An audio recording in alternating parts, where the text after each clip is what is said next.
Good morning, students. In the last class, we have started a topic that is internal trade. Okay, so in this topic, we have studied what is the meaning of the internal trade, what are the main features of the internal trade. Internal trade means simply buying and selling of goods and services within the geographical boundary. Okay, it is called the internal trade, and we have studied the different features of the internal trade. The first one is the buying and selling of goods and services takes place within a country. ठीक है, within a country ही सारे जो भी goods and services का selling and purchasing होता है. The payment are made and received in the home currency only. Whatever the payment which is made as well as received, it is in the home currency, means Indian rupee.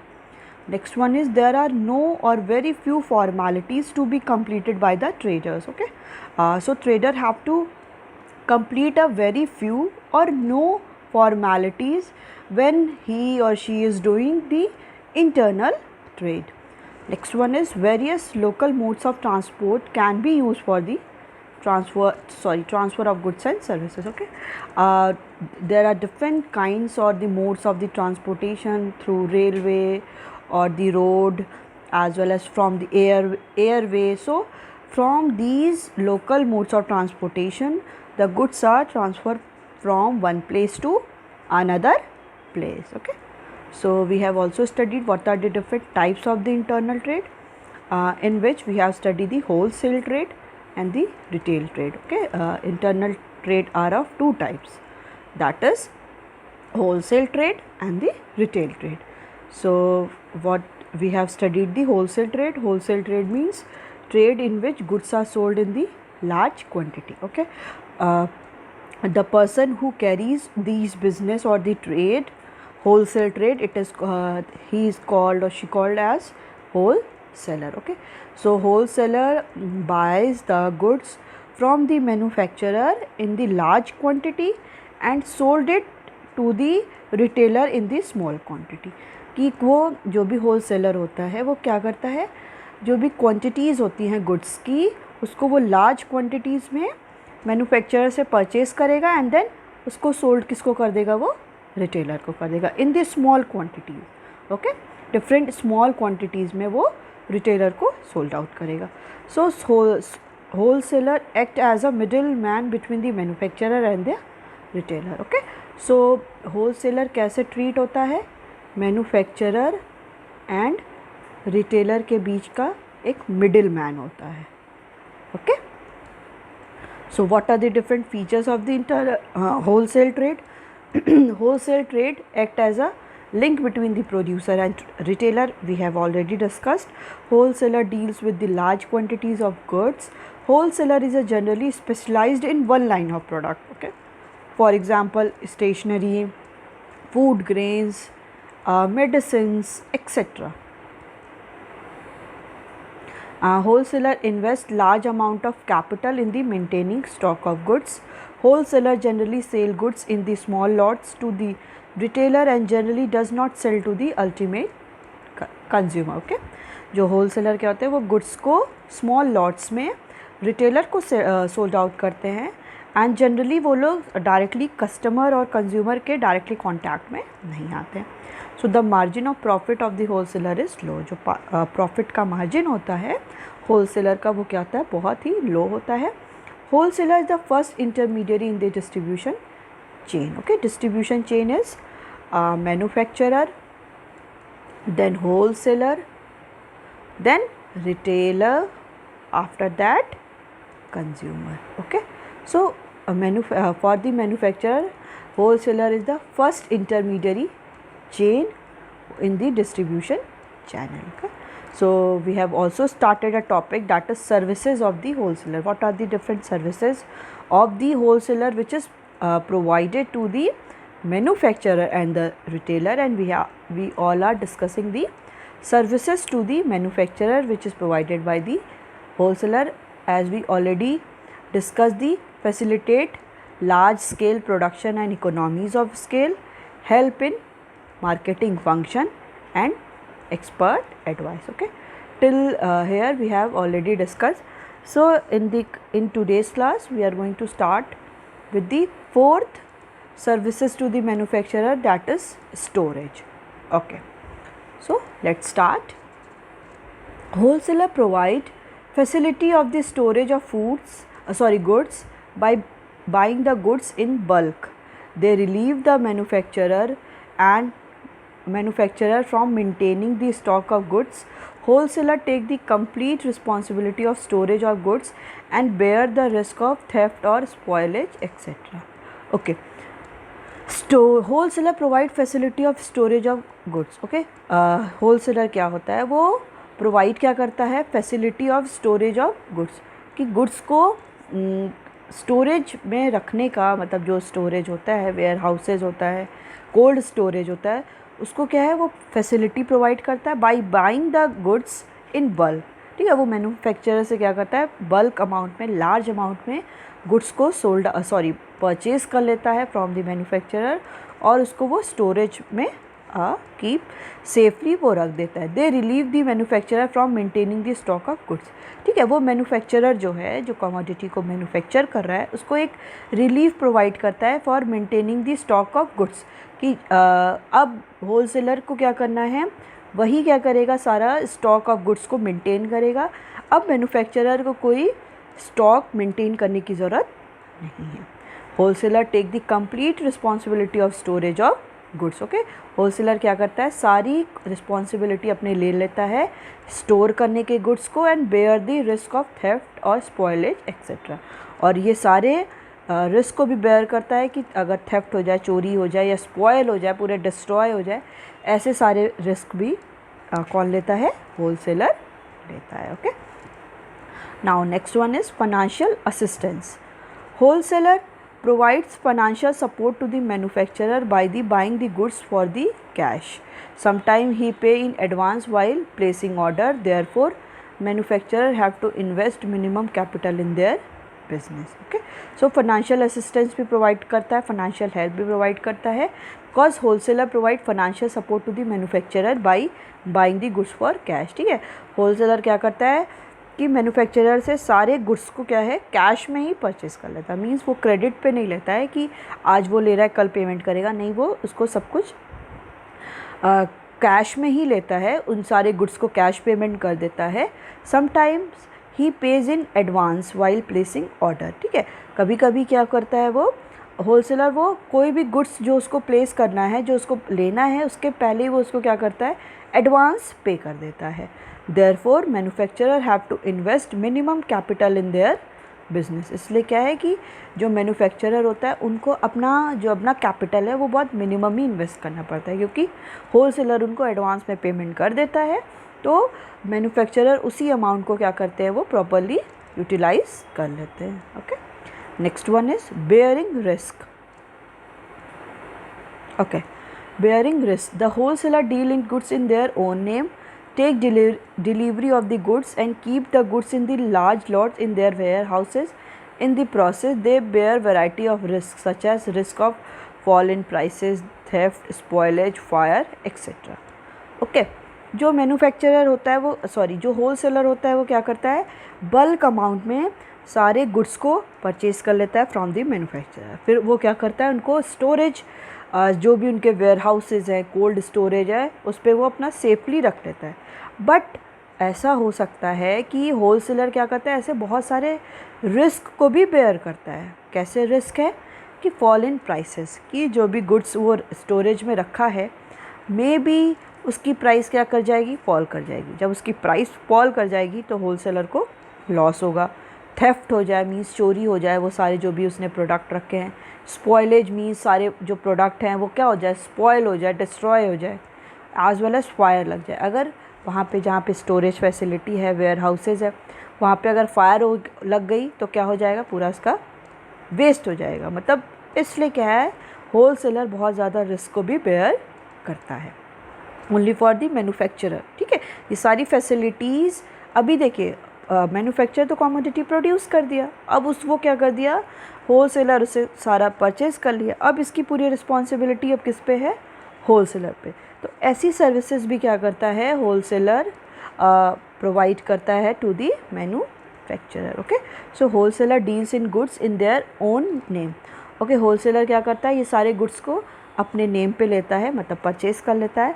And take delivery of goods, ठीक है, उन सारे goods की delivery करता है. And keep the goods in large lots, ठीक है, उन सारे गुड्स जो भी वो लेता है उनको लार्ज लॉट्स होता है जो, उसको अपने पास रखता है इन देयर वेयर हाउसेज, अपने जो भी वेयर हाउसेज होते हैं जहाँ पे स्टोरेज फैसिलिटी है वहाँ पे वो रखता है. इन दिस प्रोसेस, इस प्रोसेस में they bear variety of risk, वो बहुत सारे रिस्क भी जो है उसको भी बेयर करते हैं. Such as risk of fall in prices, कि प्राइस क्या है फॉल कर जाए, थेफ्ट हो गया, spoilage, fire etcetera. Okay, so wholesaler also bear the too much risk for the manufacturer also. So next one is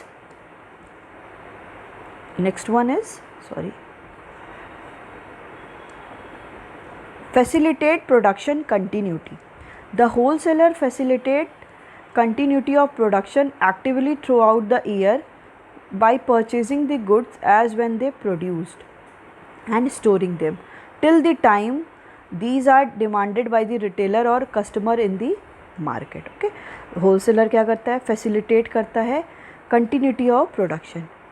wholesaler किसके लिए facility provide कर रहा है, मैन्युफैक्चरर के लिए फैसिलिटी प्रोवाइड कर रहा है for the continuity of production, कि वो कंटिन्यूटी क्या करे, प्रोडक्शन करे actively throughout the year by purchasing the goods as when they are produced. Okay, अब क्या करता है कि एक्टिवली प्रोडक्शन को एक्टिवली वो कंटिन्यूसली करता रहे थ्रू आउट द ईयर, पूरे year, by purchasing the goods.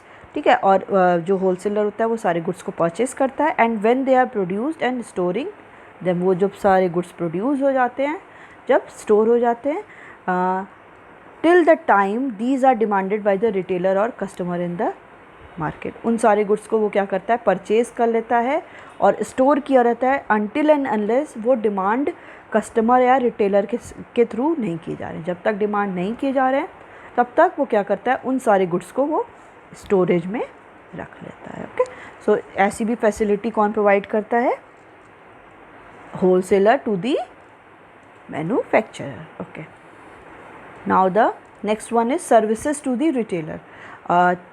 till here we have completed the services which is provided to the manufacturer by the wholesaler. Okay, now next topic is services which is provided to the retailers by the wholesaler. So wholesaler render the following services to the retailer. First one is availability of goods. Retailer needs to keep a wide variety of goods to meet the requirement of the various customers. Wholesaler provide them a wide variety of goods in the one line of product. It is very difficult to a retailer to approach different manufacturer directly. Wholesaler perform the task of sorting out and assembling goods from several manufacturers. Wholesaler maintain a large stock of goods. Therefore, whenever retailer require goods, these can be immediately supplied by the warehouse. The retailer need not maintain a large stock. He can get the stock quickly and regularly from the wholesaler. Wholesaler act as a warehouse keeper of the retailer. Okay, so yes, retailer need to keep a variety of product to meet the requirement of various customer. ठीक है, retailer को क्या करना पड़ता है, अपने पास variety of goods को क्या करना पड़ता है, कीप करना पड़ता है, रखना पड़ता है to meet the requirement of the various customer. अलग अलग कस्टमर की रिक्वायरमेंट जो होगी, उनके रिक्वायरमेंट को फुलफ़िल करने के लिए रिटेलर क्या करते हैं, different kind of products, different variety of products को अपने पास रखते हैं. Wholesaler provide them a wide variety of goods in one line of product. Wholesaler क्या करते हैं, एक ही प्रोडक्ट का, फॉर एग्ज़ाम्पल अगर कोई भी है, अगर शैम्पू है तो शैम्पू के ही डिफरेंट जितने भी हैं अलग अलग, लॉरियल हो गया आपका, क्लिनिक प्लस हो गया, हेड एंड शोल्डर हो गया, एंड सो ऑन, जितने भी हैं, तो ये सारे क्या हैं, different types of one he line of product में, मतलब एक काइंड ऑफ प्रोडक्ट में अगर डिफरेंट अगर मेडिसिन्स है तो मेडिसिन्स में क्या है, हर एक टाइप की मेडिसिन्स क्या कर रहा है, प्रोवाइड करता है. Okay, So wholesaler provide them a wide variety of goods in one line product. Okay, stationery में ही क्या है, pen, pencil, rubber, copies, sketch pens, colours, ये सारी क्या है प्रोवाइड करता है कौन, wholesaler to retailer. It is very difficult for a retailer to approach different manufacturer directly. अब ये क्या है, अब ये बहुत ज़्यादा डिफ़िकल्ट है किसी भी रिटेलर के लिए कि वो हर एक मैन्युफैक्चरर से डायरेक्टली कांटेक्ट करे. अब क्या जो रिटेलर है वो डायरेक्टली कांटेक्ट कर रहे हर एक मैन्युफैक्चरर से, मीन्स अब वो जाके पहले बोल दे कि जो क्लिनिक प्लस कर रहा है, जिसने क्लिनिक प्लस का प्रोडक्शन किया, उससे जाके बोले कि मुझे शैम्पू चाहिए. फिर जा रहा है वो लॉरियल वाले के पास जा रहा है कि मुझे लॉरियल का शैम्पू चाहिए. फिर वो हेड एंड शोल्डर वाले के पास जा रहा है, फिर वो वाटिका शैम्पू उसके पास जा रहा है. तो ये क्या है, ये बहुत क्वाइट डिफ़िकल्ट हो जाता है होलसेलर के रिटेलर के लिए कि वो अलग अलग मैन्युफैक्चरर से वो क्या करेगा, डायरेक्टली मिलेगा. In that case wholesaler perform the task of sorting out. इस कंडीशन पे होलसेलर क्या करेगा, किसका टास्क करेगा, सॉर्टिंग आउट का, मीन्स सॉर्ट आउट करेगा and assembling goods from the several manufacturer. अब होलसेलर क्या करेगा, क्लिनिक प्लस वाले के पास जाएगा, उससे लार्ज अमाउंट में शैम्पू ले लिया, फिर लॉरियल वाले के पास जाएगा, फिर क्लिनिक प्लस वाले के पास. तो अब यहाँ पे होलसेलर का रोल है कि वो डिफरेंट मैन्युफैक्चरर के पास जाएगा और उनसे गुड्स को लेगा एंड आफ्टर डैट वो रिटेलर को प्रोवाइड कर देगा. Okay, so therefore goods assembling goods from the manufacturer. So wholesaler maintain a large stock of goods. Wholesaler क्या करते हैं, लार्ज स्टॉक का गुड्स को मेंटेन करते हैं. Therefore whenever a retailer require goods these can be immediately supplied by the warehouse. Okay, तो wholesaler क्या करते हैं, लार्ज स्टॉक ऑफ गुड्स को मेंटेन करते हैं. Therefore whenever a retailer requires goods, okay, जैसे ही रिटेलर को क्या है गुड्स की ज़रूरत है, वो क्या करेगा, होलसेलर को कांटेक्ट करेगा कि मुझे अभी यहाँ पे क्या है, ये प्रोडक्ट ख़त्म हो गया है तो मुझे ये गुड्स चाहिए. तब होलसेलर उसको क्या करेगा, वो गुड्स को प्रोवाइड करेगा. Okay, this can be immediately supplied by the supplied from the warehouse. वो जो वेयर हाउस में उन प्रोडक्ट को रखा है वहाँ से वो क्या करेगा, इमीडिएटली उन प्रोडक्ट को सप्लाई कर देगा, किसको, रिटेलर को. So the retailer need not maintain a large stock. इसलिए रिटेलर को कोई नीड नहीं है कि वो लार्ज स्टॉक को क्या करे, मेंटेन करे. He can get the goods quickly and regularly from the wholesaler. वो जो भी गुड्स हैं वो क्विकली, बहुत जल्दी में और रेगुलरली क्या कर सकता है, होलसेलर से फाइंड आउट कर सकता है. Wholesaler act as a warehouse keeper of the retailer. Wholesaler क्या है, एक्ट कैसे कर रहा है, warehouse keeper means of the retailer. Retailer का वो वेयर हाउस कीपर है, क्योंकि वही क्या करता है, सारे प्रोडक्ट को रख रहा है होलसेलर. इसलिए रिटेलर के लिए वो क्या है, एक as a warehouse keeper है कि वहाँ पे प्रोडक्ट है. रिटेलर को जब भी उन प्रोडक्ट की नीड होगी वो क्या करेगा, होलसेलर से बोलेगा. देन होलसेलर अपने वेयर हाउस से उन गुड्स को ले आके रिटेलर को दे देगा. Okay, so it is the availability of the goods. Next one is grant of credit. Wholesaler sells goods to the retailer on credit. Therefore, retailer need not to maintain large working capital. They can make payment after receiving the payment from the customer. Okay? Wholesaler क्या करता है, sell goods को retailer on credit पे करता है, means payment अभी ना करके बाद में करते हैं. So therefore retailer need not to maintain large working capital. इसलिए जो भी डेली एक्सपेंसेस होते हैं लार्ज उसके रिटेलर्स के, उनको मेंटेन करने की उसको ज़रूरत नहीं है. They can make payment after receiving the payment from the customer. Okay, वो क्या कर सकता है, जो रिटेलर है वो पेमेंट क्या है आफ्टर भी कर सकता है, जब कस्टमर से उसको पेमेंट मिल जाएगा, मतलब वो अपने प्रोडक्ट को सोल्ड आउट करेगा कस्टमर को, जब उनसे उनको पेमेंट मिल जाएगा देन जो फंड मिलेगा वो क्या करेगा, वो होलसेलर को प्रोवाइड कर देगा. इसलिए जो रिटेलर्स होते हैं वो होलसेलर के थ्रू क्रेडिट पे भी परचेस करते हैं. Next one is risk sharing. Wholesaler bear the risk of change in demand, risk of damage in transit, risk of theft of spoilage in warehouse. Retailers are relieved from all such risks as wholesaler bear these risks for retailers. Retailer is saved from the risk associated with the transport or storage of goods. Okay, wholesaler क्या करता है, जो भी सारे risk है वही bear करता है। चेंज इन डिमांड, की डिमांड क्या है, चेंज हो गई किसी का, पहले वो कोई और प्रोडक्ट को लोग परचेज़ कर रहे थे, लोगों की डिमांड बहुत ज़्यादा थी, अब लोग क्या करें, किसी और प्रोडक्ट को ज़्यादा डिमांड कर रहे हैं। तो ये अगर डिमांड में चेंज हो गई तो हो सकता है कि पहले लोग बहुत ज़्यादा डेयरी मिल्क को डिमांड कर रहे थे, तो वो होलसेलर ने क्या किया, अपने पास डेयरी मिल्क का बहुत ज़्यादा स्टोरेज रख लिया, ठीक है, बहुत सारा लॉट्स रख लिया। बट अब लोगों की डिमांड चेंज होके वो शिफ्ट हो गई किस पे, फ्यूज़ पे हो गई। अब फ्यूज़ पे हो गई तो उसकी डिमांड चेंज, लोगों की कस्टमर की डिमांड चेंज होने पे उसको लॉस हो रहा है, क्योंकि वो तो अपने पास इतना रख लिया था। तो इसलिए क्या होता है, होलसेलर क्या करता है, बहुत ज़्यादा रिस्क को भी बेयर करता है, risk of damage in transit, और जो भी डैमेज हो रहा है, ट्रांजिट हो रहा है, मींस गुड्स यहाँ से दूसरी जगह पे शिफ्ट हो रहे हैं, मूव हो रहे हैं, तो उसमें जो भी डैमेज होगा वो भी बेयर करता है। रिस्क ऑफ थेफ्ट का भी बेयर करता है। स्पॉयलेज इन वेयर हाउसिंग, कि वेयर हाउस पे रखा है और स्पॉयल हो गया, मींस अगर बारिश हो गई, उसके बारिश का कुछ ड्रॉपलेट्स या पानी आ गया, उससे वो कोई भी प्रोडक्ट ख़राब हो सकता है, या उसमें वेयर हाउस में माउस हो गया, तो उनकी वजह से क्या है, प्रोडक्ट हमारा स्पॉयल हो सकता है होलसेलर का। तो ऐसे रिस्क क्या करता है, होलसेलर बेयर करता है। Retailers are relieved from all such risk, जो भी रिटेलर है, ठीक है, रिटेलर वो सारे रिस्क से फ्री होता है, क्योंकि सारी रिस्पॉन्सिबिलिटी अब होलसेलर की, क्योंकि वही क्या करता है, बल्क अमाउंट में गुड्स को परचेस करता है।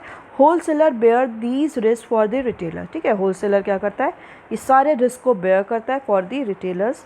Retailers is save from the risk associated with the transport और storage of goods. Okay, retailer क्या है, रिटेलर सेव्ड है फ्रॉम द रिस्क, सारे रिस्क से, एसोसिएटेड विद द ट्रांसपोर्ट, जो भी ट्रांसपोर्ट से रिलेटेड हैं, as well as storage of goods, की स्टोरेज फैसिलिटी भी वेयर होलसेलर ही प्रोवाइड करेगा, और जो भी गुड्स को स्टोर करना है वो भी किसके थ्रू होगा, होलसेलर को। तो ये सारी रिटेलर्स की कोई भी रिस्पॉन्सिबिलिटी नहीं है कि गुड्स कैसे आएंगे और गुड्स कहाँ पे रखे जाएंगे। Okay, so these all are services, these some services are which is provided by the wholesaler to the retailer. Next one is specialized knowledge. Wholesaler has direct link with the manufacturer, so he comes to know about the latest technology used by the manufacturer and also about the new product produced. Therefore he informed the retailer about the new techniques, new products and their use to the retailer.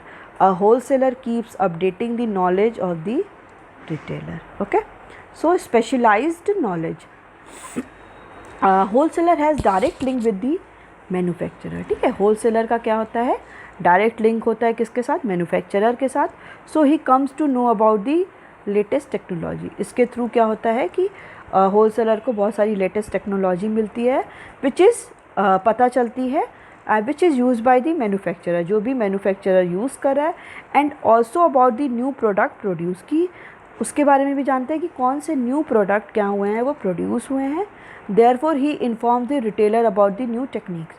अब ये सारी information अगर wholesaler को पता होगी, वो क्या करेगा, रिटेलर को ये सारी इन्फॉर्मेशन देगा कि अब ऐसी न्यू टेक्निक आ गई है, अब ऐसे प्रोडक्शन होता है, न्यू प्रोडक्ट्स आ गए हैं, मतलब अब कोई और डिफरेंट टाइप का चॉकलेट आ गई है, डिफरेंट टाइप का शैम्पू आ गया है, या डिफरेंट टाइप के कोई एसेंशियल गुड्स आ गए हैं। ब्रेड में भी अब डिफरेंट काइंड के मल्टीग्रेन्स ब्रेड आ गए हैं। पहले क्या था, एक आटा और उसका वाइट फ्लोर का ही मिलता था, अब क्या है, मल्टीग्रेन्स भी आ गए। ये सारी इन्फॉर्मेशन रिटेलर को कौन देगा, होलसेलर देगा, और होलसेलर को ये सारी इन्फॉर्मेशन किससे मिलेगी, मैन्युफैक्चरर से। अब यही सारी इन्फॉर्मेशन जो रिटेलर है वो किसको देगा, कस्टमर को। वो बताएगा कि नहीं, अब तो एक नया टाइप का भी ब्रेड आ गया जिसमें मल्टीग्रेन्स हैं, तो लोग क्या करेंगे, customer, as we are all are customers, तो हम लोग क्या करेंगे, डिमांड करेंगे, नहीं नहीं मुझे अब वही वाला मल्टीग्रेन्स वाला ये ब्रेड खाना है, ठीक है। तो ये सारे क्या हैं, ये सारी इन्फॉर्मेशन एक थ्रू चेन ये कंटिन्यू रहती है। मैन्युफैक्चरर होलसेलर को प्रोवाइड करेगा, होलसेलर रिटेलर को, एंड रिटेलर कंज्यूमर को। Okay, so he informed the retailer about the new techniques, जो techniques है, new product and their use to the retailer, ठीक है। उसके यूज़ को कैसे, उसको कैसे हम लोग हैंडल करेंगे, कैसे यूज़ करेंगे, ये सारी इन्फॉर्मेशन होलसेलर रिटेलर को देता है। And wholesaler keep updating the knowledge of the retailer, और जो होलसेलर है वो जो नॉलेज है रिटेलर का वो उसको अपडेट करता रहता है कि हाँ अब ऐसे चेंजेस आ रहे हैं, अब ऐसा डेवलपमेंट हो रहा है, अब ये टाइप की टेक्नोलॉजी यूज़ हो रही है। Okay, these all kind of information is provided by the wholesaler to the retailer. Okay, next one is marketing support. Wholesaler advertise the brands and the goods kept with them. Such publicity helps the retailer also to increase his sales. Generally wholesaler do publicity by the distributing pamphlet, banners, or by painting their transport vehicles, etc. This type of publicity help in increasing the sale of the local retailer. Okay, wholesaler advise the brand and goods kept with them. wholesaler क्या करता है, अपने उन सारे goods को, brand को, goods को क्या करता है, एडवर्टाइज़ करता है। एडवर्टाइज मीन्स उसको प्रचार करना, एडवर्टीजमेंट करना। Such publicity help the retailer also increases sale. अब ये सारे पब्लिसिटी क्या है, वो रिटेलर की भी हेल्प कर रही है टू इंक्रीजेज सेल, क्योंकि कस्टमर क्या करेगा, देखेगा कि अरे इस टाइप का प्रोडक्ट आया है। हम लोग देखते हैं ना डिफरेंट, कहीं कहीं बहुत सारे बड़े बड़े बैनर्स लगे होते हैं, या घर पे कभी कभी पैम्पलेट आता है जिसमें ये पता चलता है ये शॉप ओपन हुई है, इसमें ये ऐसी ऐसी फैसिलिटी है।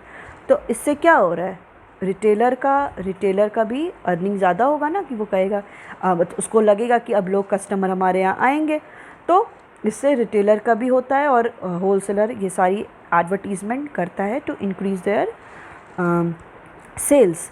सो generally wholesaler do publicity by distributing pamphlet, ठीक है।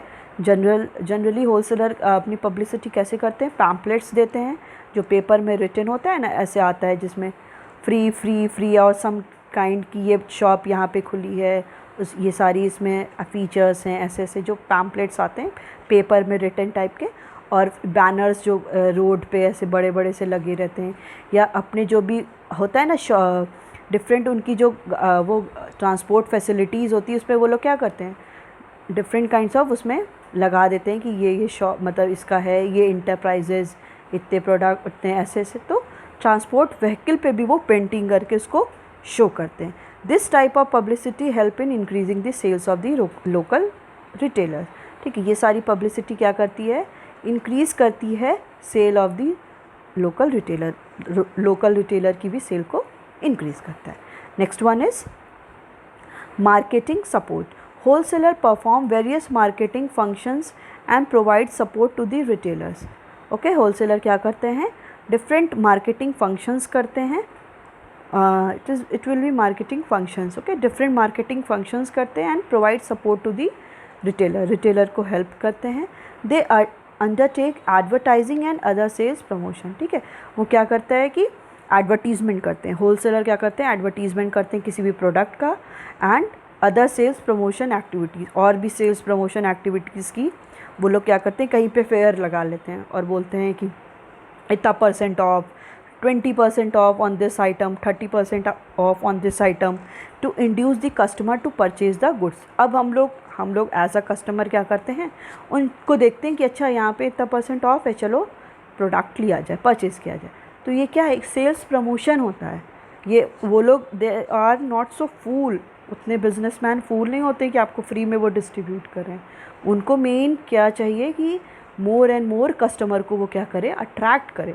इसलिए डिफरेंट टाइप का ये लोग फ्री में कुछ इंट्रोड्यूस करते हैं। एज वेल एज कभी कभी ये भी होता है कि उनको जो भी उनके ओल्ड स्टॉक हैं उसको भी क्या करना होता है, हटाना होता है। इसलिए वो क्या कर देते हैं, उस पर ऑफ कर देते हैं।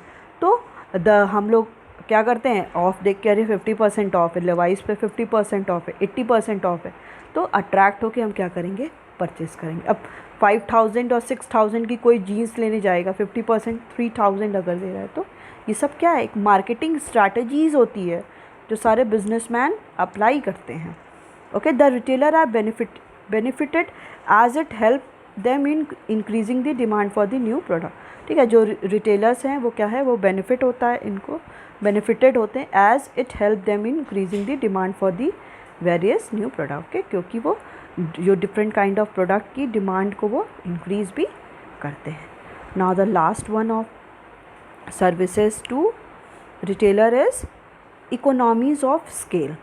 Wholesaler buys the goods in large quantity, so he gets a big discount from manufacturer. They share this discount with retailers by supplying the goods and low profit margin. Retailer buy the goods in small lots, so directly they cannot get more discount from the manufacturer. Okay, so wholesaler buy the goods in large quantity. Wholesaler क्या करते हैं, large quantity में goods को purchase करते हैं, so he gets big discount from the manufacturer. तो वो manufacturer से बिग डिस्काउंट, बहुत ज़्यादा उनको डिस्काउंट मिलता है. They share this account with retailers. और ये जो शेयर्स है, जो डिस्काउंट उनको मिला, वो डिस्काउंट क्या करेंगे, वो रिटेलर के साथ भी शेयर करेंगे by the supplying of goods. अगर मैन्युफैक्चरर उनको 20% का डिस्काउंट दिया, ठीक है, कोई भी प्रोडक्ट पे, तो अब ये क्या करेगा, होलसेलर उस पर 10% का डिस्काउंट दे देगा किसको, ठीक. अब वही 10% का डिस्काउंट वो किसको दे देगा, रिटेलर को दे देगा. Okay, they share this discount with the retailer by supplying the goods with low profit margin. Okay, the retailer by the goods in small lots. Retailer क्या करेगा, स्मॉल लॉट में गुड्स को purchase करेगा, सो directly they can not get more discount from the manufacturer. और retailer कोई भी directly discount manufacturer के through नहीं पाएगा, वो किसके थ्रू पाएगा, होलसेलर के through पाएगा. Okay, so it's all about your today's class. We will continue further